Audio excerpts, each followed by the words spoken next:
Bem, o nome do trabalho se chama Aula de Campo no Monumento Natural da Floresta Foz do Ripoti, em Teresina, Piauí, como estratégia de ensino de biogeografia escolar. Feito por mim, Lucas Alves Pereira, graduando em licenciatura em Geografia pela Universidade Federal do Piauí e pela professora doutora Partira Araújo da Silva Viana. Introduzindo ao trabalho, a falta de interesse em conteúdos físicos naturais em geografia, tendo a memorização de conceitos como uma prática comum nos estudos de conteúdos relacionados à geografia física, a falta de interesse por parte dos alunos, porque os alunos acabam reproduzindo conceitos bastante rasos que o professor ensina em sala de aula, que ele lê no livro didático e acabam reproduzindo nas avaliações e acham que estão entendendo tudo, mas não estão, Eles só estão reproduzindo aquele passo geográfico. E eu utilizo o Monumento Natural da Floresta Foz do Ripoti como uma estratégia do ensino da biogeografia, que é um acervo paleobiogeográfico de grande valia para o ensino, como eu já falei, da biogeografia. E o objetivo é a análise de como a aula de campo é uma prática metodológica fundamental para o ensino da biogeografia escolar, destacando o estudo de caso no Monumento Natural da Floresta Foz do Ripoti. Então, a metodologia, os procedimentos metodológicos é baseado na revisão bibliográfica, na pesquisa de campo e na pesquisa documental. Então, aqui eu demonstro o mapa, através da fonte do IBGE de 2021.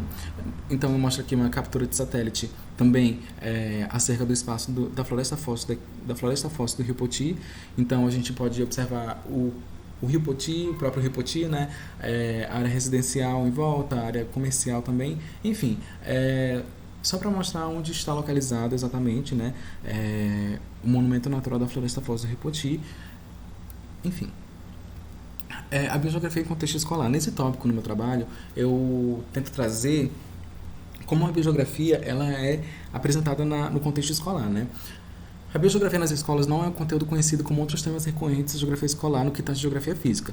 Eu trago também a Base Nacional Comum Curricular, a BNCC, eu demonstro como que ela é apresentada através da BNCC e ela é bastante segmentada, segundo Cardoso e Silva. Os conteúdos são segmentados e cada vez aparece menos nessas reformulações de currículo, porque os conteúdos referentes à climatologia, geologia, geomorfologia, hidrologia e biogeografia passam a assumir cada vez menos importância no currículo dos cursos de graduação e na geografia escolar, tendo em vista que não atende tanto os anseios técnicos da sociedade capitalista. Então, outro tópico que eu abordo no meu trabalho é a caracterização do Monumento Natural da Floresta Foz do Ripoti. Por que é importante estudar a Floresta Foz do Ripoti? Porque, segundo Lima, traz a reconstrução de aspectos do ambiente piauiense, dando pistas de etapas da evolução dos vegetais, bem como da datação, profundidade e tipo de sedimentação, e ainda das condições de climas pretéritos. Segundo Santos Filho, esclarece que a ocorrência de uma floresta fóssil é rara, uma vez que os fósseis de vegetais é mais atípico em comparação de animais, por não ter partes de sua estrutura mineralizada. A gente tem ossos, a gente tem esqueleto, crânio, alguns animais têm carapaças, então é mais fácil de ser fossilizado em comparação a vegetais, que estão muito mais suscetíveis a fungos e bactérias. Então, aqui eu tenho dois exemplos dois exemplares, de troncos do acervo do Monumento Natural da Floresta Foz do Ripoti. A partir dessas fotografias, a partir desses exemplares, os professores podem mostrar como que era o clima daquela época, há 200 milhões de anos, do Permiano, datado do Permiano, Então, o professor também pode explicar como eram os animais, como que era o ambiente piauiense, como Lima já mencionou naquela citação. Então, eu também trago a proposta da utilização do Monumento Natural da Floresta Foz como ferramenta metodológica para o ensino da biogeografia escolar, o professor ele trabalha como divulgador científico nessa aula de campo, Por que divulgador científico? Porque é um acervo paleontológico, paleobiogeográfico também bastante importante, E aqui em Teresina este espaço está muito esquecido pela sociedade teresinense, pela sociedade piauiense, tendo só interesse mesmo pela academia e pelo campo acadêmico, Então, considera-se 3 momentos fundamentais, segundo Rodrigues e Otaviano, para a realização de uma aula de campo, Que é a preparação, a realização, e os resultados / avaliação. Então, no meu trabalho eu tenho um quadro mais elaborado, eu coloquei aqui bem resumido, vou falar bem resumido do que o professor pode fazer, na aula de campo, Na preparação, no pré-campo, o professor tem que dar aula recorrente, tem que dar aula de temas recorrentes à realização do campo, né?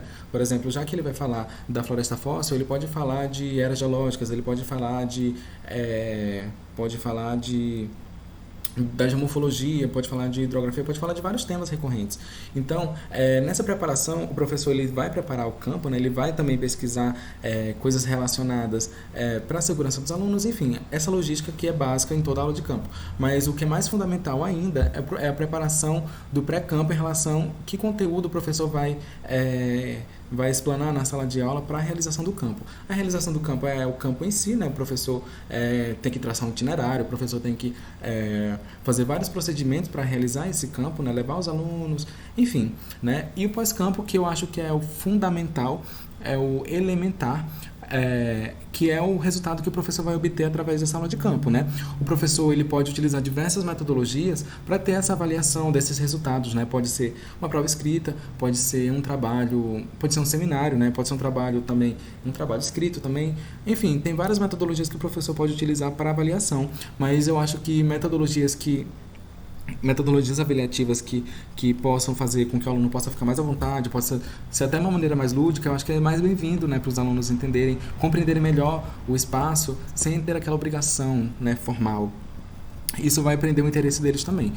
Enfim, concluindo o trabalho, né, a gente tem a compreensão da grade curricular pertencente ao ensino da biogeografia escolar, o Monumento Natural da Floresta Foz do Rio Poti como uma importante ferramenta metodológica no ensino da biogeografia. A finalidade do estudo é indicar como os professores da educação básica podem planejar a realização de aulas de campo em ambientes abertos, né? E também dar visibilidade sobre a preservação e conservação do patrimônio paleontológico. Aqui as referências que eu utilizei para a confecção desse seminário, tá?